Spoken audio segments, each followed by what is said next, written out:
Hi everyone, and welcome to our 8th training video. In this video we're going to cover how you can use the Autorun feature on the Adib Robotics controller. So I'm on the Adib Robotics website. I'm going to go to the downloads page. Over here you can download the Linux release for the controller, and you can download the motion control manual. I already have them downloaded. They're in my downloads folder. I already have the folder extracted, and I have Visual Studio opening the folder, and we're going to be using this config just as our prior videos. This is a sample config file that comes with the release. We're going to be using this ARC script for Python wrappers to connect to the server and perform motion. And we're going to be using the Autorun script to automatically pick up parts from the conveyor and drop them off into the container. Now, if you look at the config file, there's two important configurations in the file: the position of the conveyor and the position of the container. Now, I don't actually have a real camera connected, but I have an image, and it's using this example image, and this is provided with the release. So I'm running in simulation mode, because if you look under the camera, I provide a path to the image. And the camera position usually doesn't need updating, because the camera is mounted on the robot and it doesn't usually move relative to the robot. The robot position is typically all zeros, so basically the robot and the world frame are the same for simplicity.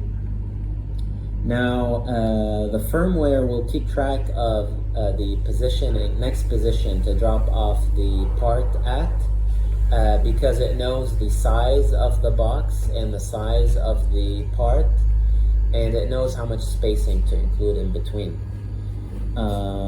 If you look at the config file towards the very end, there's a configuration for cycling, and there's a start signal and there's a done signal.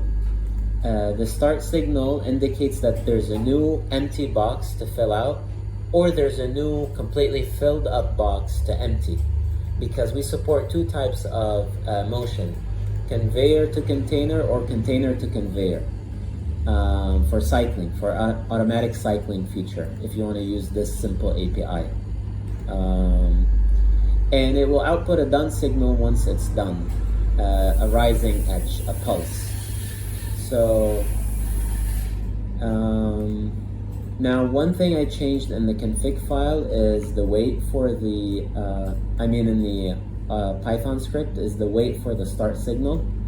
I set the start signal to true here, so that it doesn't wait endlessly, because on a real system, every time you have a new box arrive, you want to create a rising pulse, a pulse signal on here, but I don't have one here.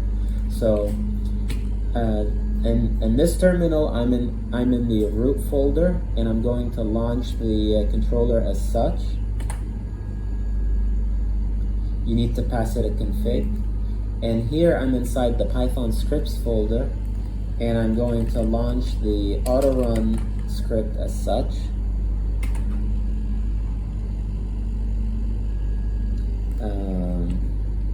Python 3.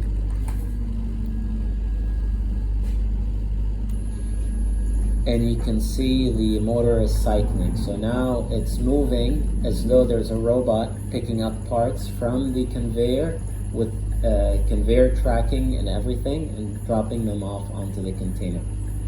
Now, you may wonder that some users may want to have more fine control over what position to place the part at, or how to move the part.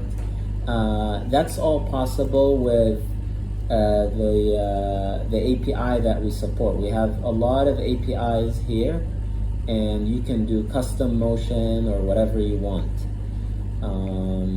So this concludes this video. Thank you all for watching, and we'll see you next time.